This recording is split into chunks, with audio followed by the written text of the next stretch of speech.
this is Tap the Table Productions here with our Flash Theatre Festival coverage. I'm here with Tom Liversidge, my partner in crime, and also Hard Knock Theatre Company, which we have Richard Harley. And I'm Harry Bradbury. Great, and we're going to be talking about your production, Tell Me, is that right? Yeah. Great, okay. Well, first of all, my first question really is kind of what was it that brought you two together as obviously you're on the acting course here at the uni. Well, we've just been friends since first year, basically. Right. And like what we wanted to do for the Flash Theatre Festival is different to what anybody else has done before, as in we're actually taking a script that someone's given us rather than actually devising scripts or cutting scripts down and adapting things. It's just never before done script. Right. And we wanted to do something that was different, but we both wanted to do that, whereas other people had ideas for doing like movement pieces and choreographing scenes and things like that, and taking poems and things like that. So we just sort of had the same kind of vision. So it just made sense to just work together, really. We've got a similar kind of style as well, Okay. with like performance style kind of things, quite gritty, quite realistic in a way, quite naturalistic as well. Okay, Yeah. good. So the script then, is that from a mutual friend or is that? Well, basically the script's from a guy called Alan Smith, and what happened is in first year, I did a read through for him for a script called Bird. Now Bird's been sent to Broadway and is being commissioned into a film at the moment. Great. So initially I approached him to try and get that because it's a really, really good script. But he just said, unfortunately, it's at Broadway, I can't let you do it. Yeah.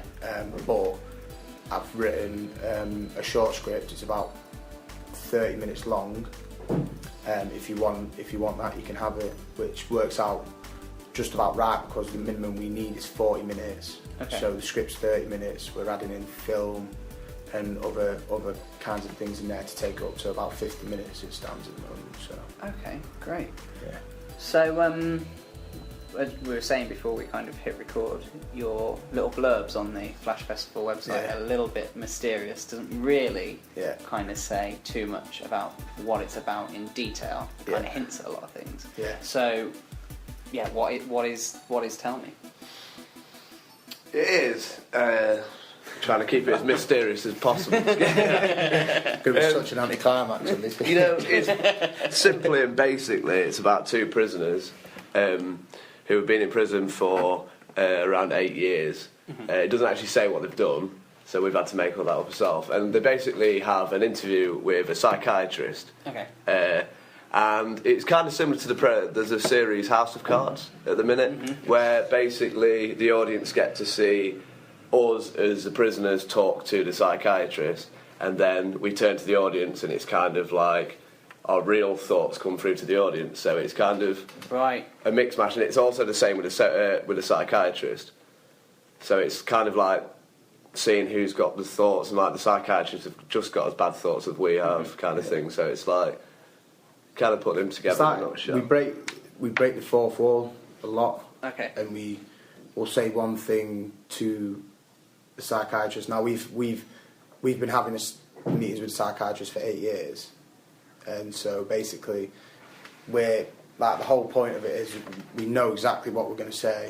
We've been doing it for 8 years, and the end result is always the same. Like. Right.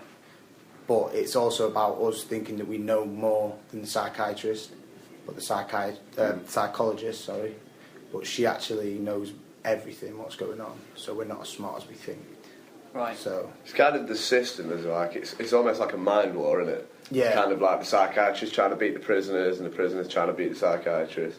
So because she can let us go, so we're trying to pretend we're saying she knows we're not. So it's kind of a big mind war, really. Yeah.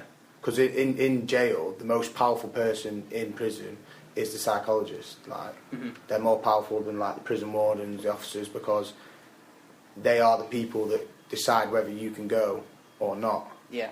So you've got to act a certain way with a psychiatrist, as opposed to actually what you're really like. If you want to get out, if you know what I mean. If you've got no intention and you're a bit nuts, you're not getting out. Yeah. No matter what. But if if you try and be a bit smart, you can. Well, the two characters are under the illusion that if they play it smart, she will let them go, but she's not stupid, and she can see right through. So has she got the final say as to whether is that what they're trying to achieve? Trying to get out we're trying to play. We're trying to pretend that we are rehabilitated and that it's all an act to us, what we're saying to her, like the way we speak to her and the things we say to her. And she's like, oh yeah, sort of humouring us, but she'll say yes to us and look to the audience and say, these guys think I'm stupid, but I know everything. Right. And then she'll carry on the conversation. So how are you doing this? Because obviously there's only the two of you. How are you doing? Oh no, we've got a third member. We've got a third year girl called Susie Casals, and she's playing the psychologist. Ah, I didn't see that coming. Okay. So is she in another group then as well? No, she's a first year, so she's. Sorry, I she's completely misheard you. Sorry. Yeah, so, she's a first year student. She's perfect for it. Like, great. There's not really anyone in our year who we could see doing it, if you know what I mean. Okay. She fits it perfectly. Is like pretty much. Chris helped us pick her because obviously we're not too familiar with the first year, but she's like perfect for the role. So. Fantastic.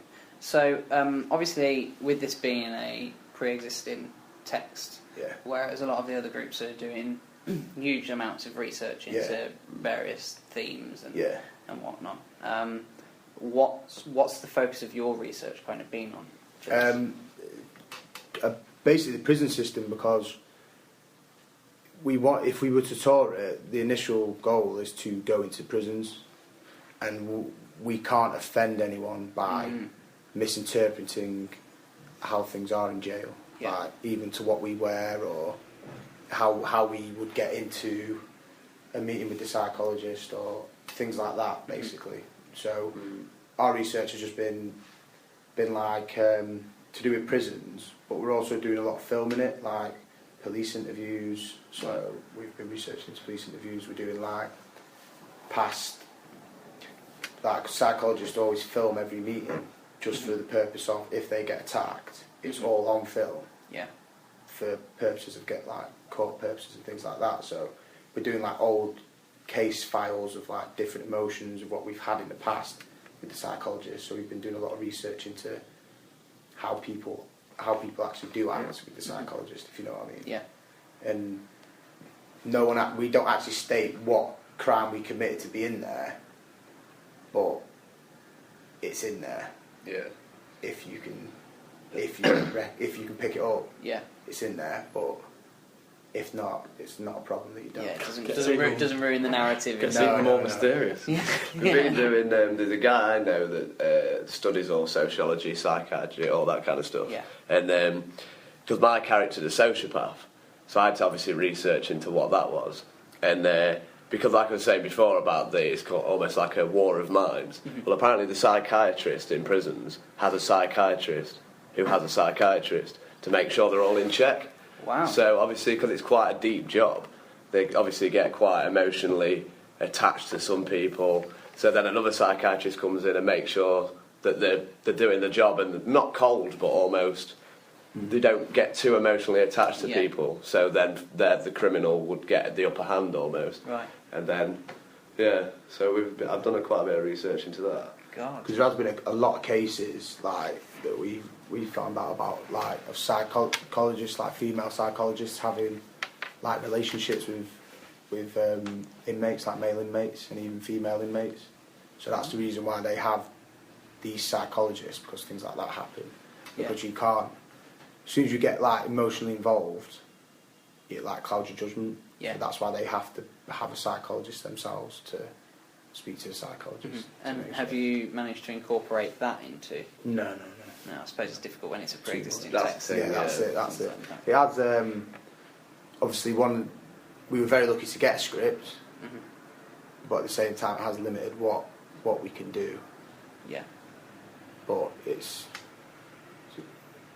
lesser of two evils, isn't it? Like, but on that, it presents us all a different challenge. As Wayne's been saying, and as you guys are saying, because you've got that pre-existing script, you're not creating a character from scratch. No. You've got the materials to refer to help build your characters. What's been your process a little bit in terms of helping build your sociopath character and whatever it is that you're in, mate, is as well?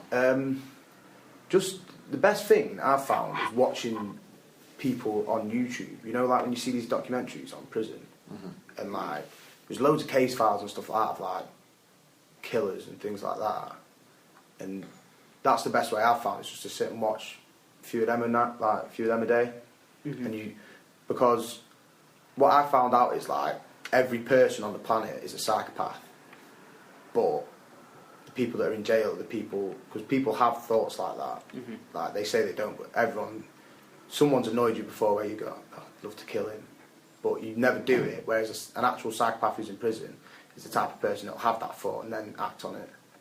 So 9 times out of 10 they seem quite normal when speaking to them, but it's just the fact that the psychopathic thoughts that every person has, they actually act upon it, which is what makes them a psychopath, if you know what I mean. Right. And also, we've been talking to Alan quite a bit, actually, because he's got a lot of interesting stories, because the guy who wrote it, actually travelled around prisons, didn't he? Yeah, he was an English teacher in the prison system for like 20 years. Oh, wow. So we got a load of stories off him, just the stories that they tell him, and they say it so calmly and just so normally, and all these sick, twisted stories that come out of the mouth, but it's so calm and it seems so normal.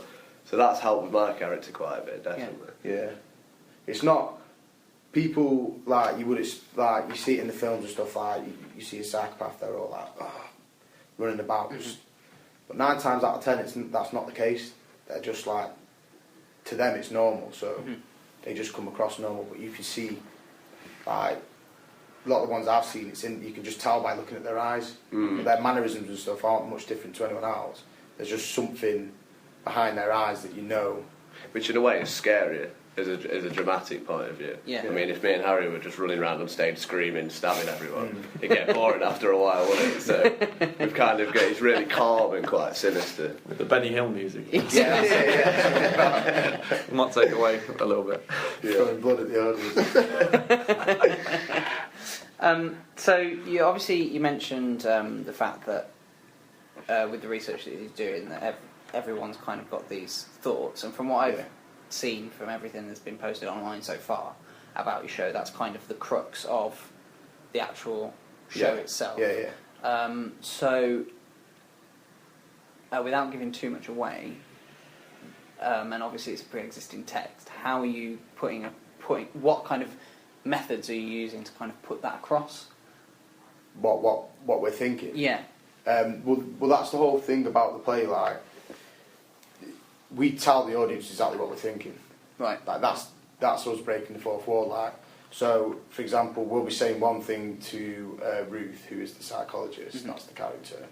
We'll say something to her, but then we'll turn to the audience, so she'll kind of carry on what she's doing and not hear what we're saying. So our thoughts are given like directly straight to the audience. But the whole point of it is that Ruth is meant to be a professional, and she's meant to be that person that's in there, but she has similar thoughts to what we have, but she's just on a different side of the table. So is she also expressing her thoughts to the audience as well? Yeah, which is the funny aspect. Yeah. Okay, so he's comedy. I think we've given too much away. Don't come and watch it.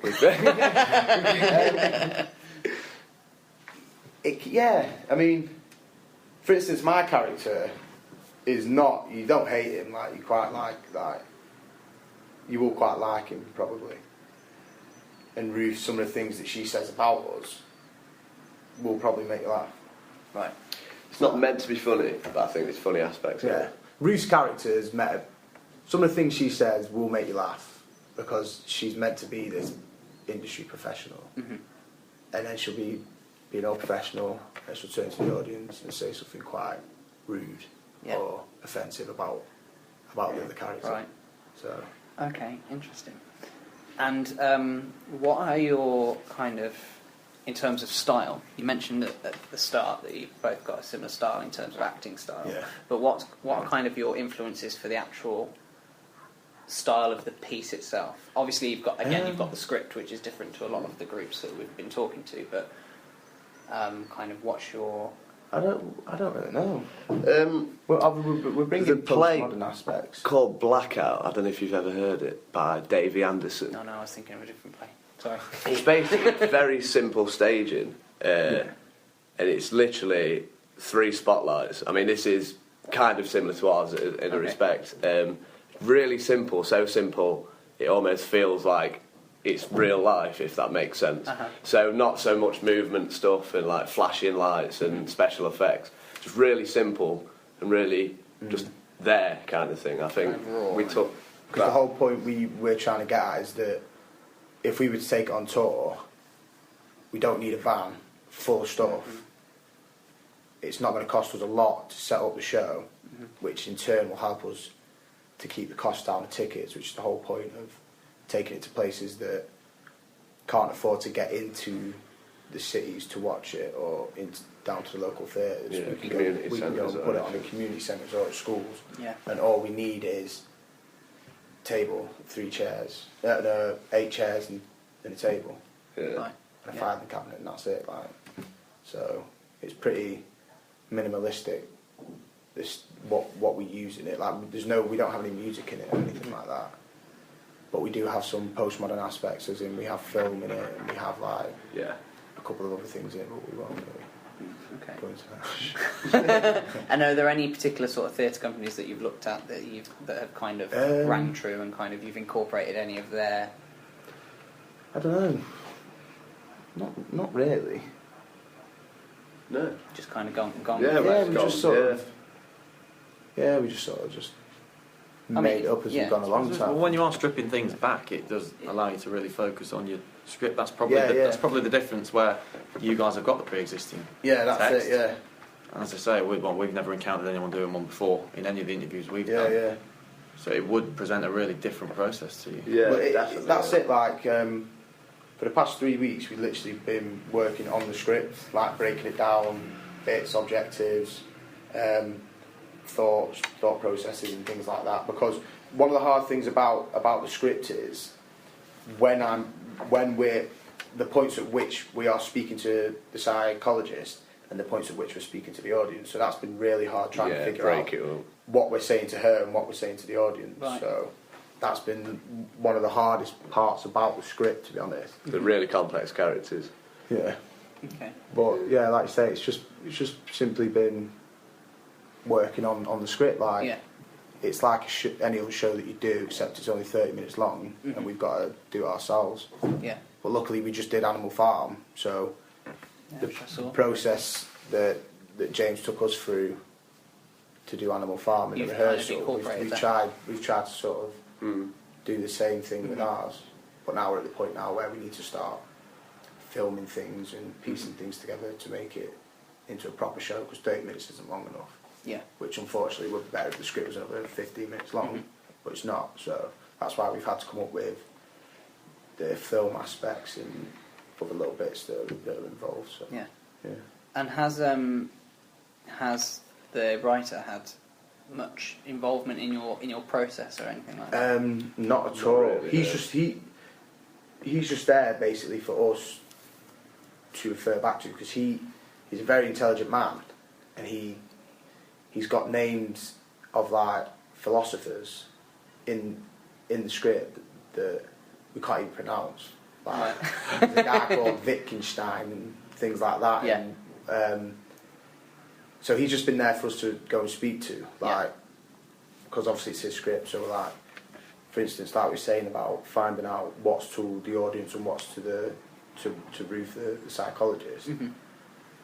There's like towards the end of the play, it's quite hard to understand. So we've had to go to him and be like, "Can you explain to us what's what here?" Yeah. Which has been good. I mean, cause he can't normally do that with a play. Do you know what I mean? Like with Animal Farm, we couldn't go and find George Orwell somewhere. Ask him. Do you know what I mean? Yeah. So that's been really useful, to be fair, to have that one-on-one with him. That's good. That's good. But luckily, like, because we thought it might be a problem working with, because writers can be. Well, Chris told us that writers can be a bit protective over their writing, and they have a vision for what they've written. Yeah. And if you try and do something different, it can annoy them. But Alan's been really laid back. Yeah, he's like, sure, adaptation. All I want is a video copy, so that I can send it to my agents in Hollywood and they can have a look at that. So yeah. Yeah. Cool. Okay. And if what's kind of, obviously whenever you put on a show, and same with us and every company, I think, what do you kind of want the audience to come out and having taken away from the show?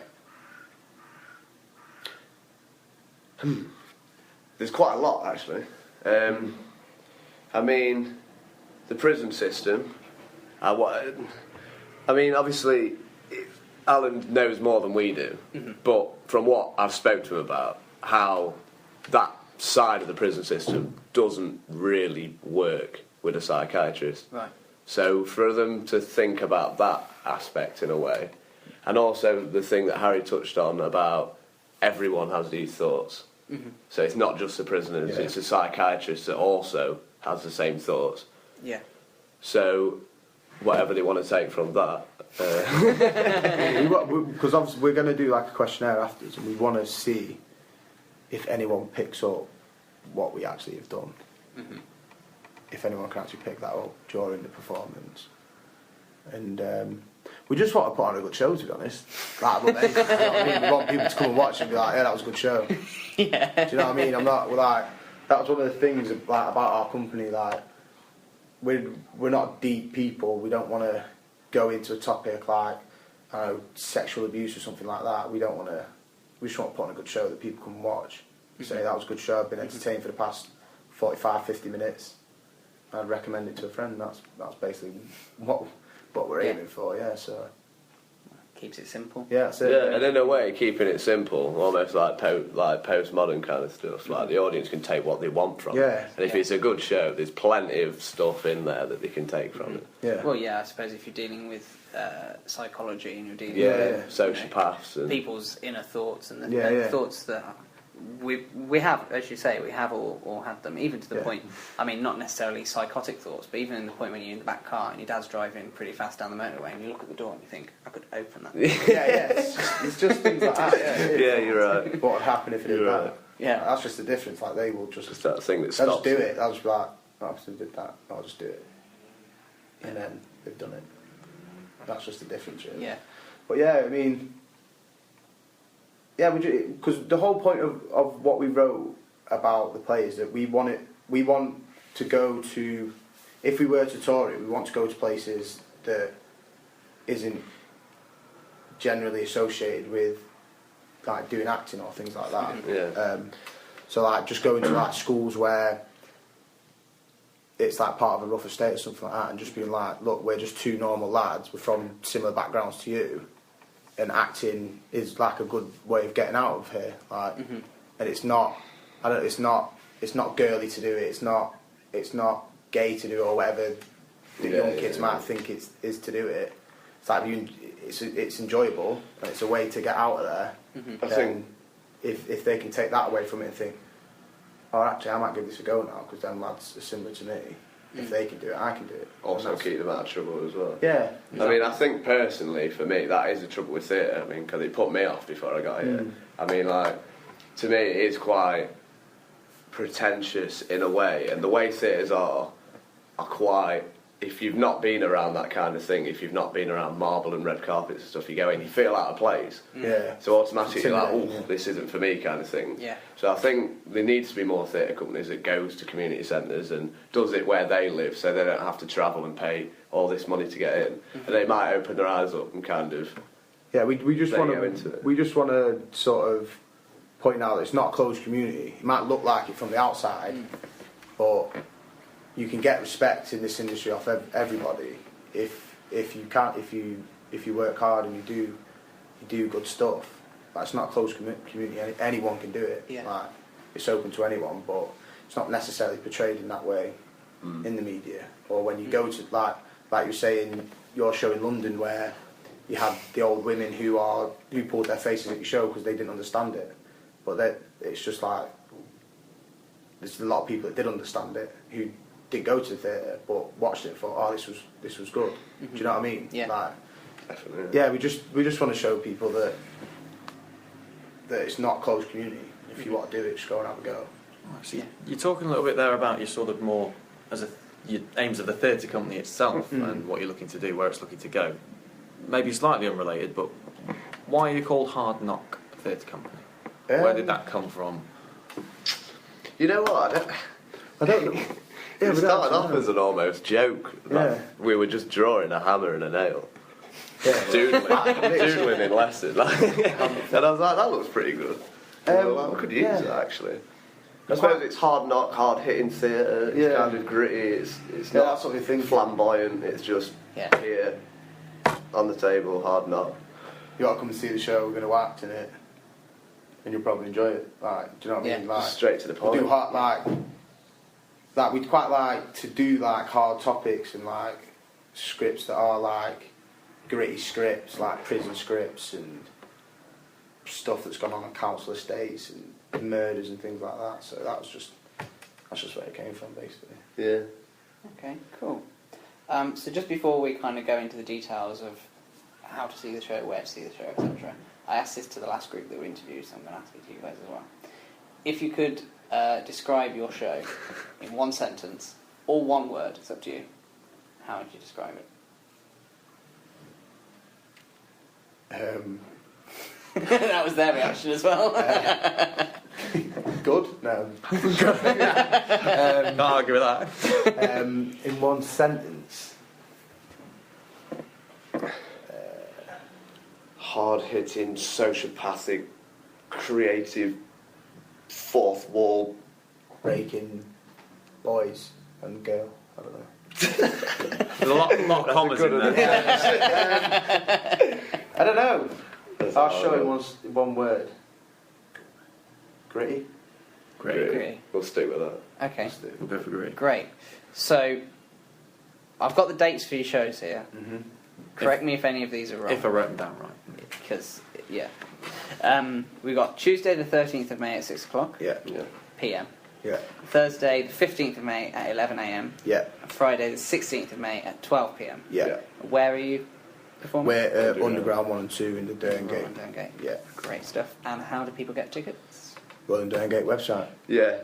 Yeah. It's on that flash. If you even type in on Google Flash Theatre Northampton, it all just pops up. We've got a Facebook page as well, Hard Knock Theatre Company, so There's there's a link to that. Oh, cool. We'll do a link to that on Yeah. the website. There's We've links got on Twitter there, as well. and there's links from there onto Twitter, so there's a link on the Hard Knock Facebook page for the Derngate as well. So. Oh, fab. Okay, excellent. And how much are tickets? I don't actually know. If I remember rightly, it's £2 per show, and then it's like £10 or £15 for the whole. Yeah, for the whole to see all the festival. shows. Oh, really? So it's quite a good value. That's Yeah. pretty cheap. It's a lot cheaper for students. Yeah. I think we paid £5 last year, and that you were allowed to go and see anyone you wanted. I had like an unlimited ticket. So. Good stuff. Yeah. But don't take my word for that. Yeah. Look on the Could Royal change, Derngate could website. change, website just in case. Okay, great. Well, thanks very much, guys. No worries. We'll be coming along to see your show at some point as well. Yeah. So, no pressure. But thanks very much. Best of luck with it. Yeah. And Awesome. we'll catch you soon. Thank you.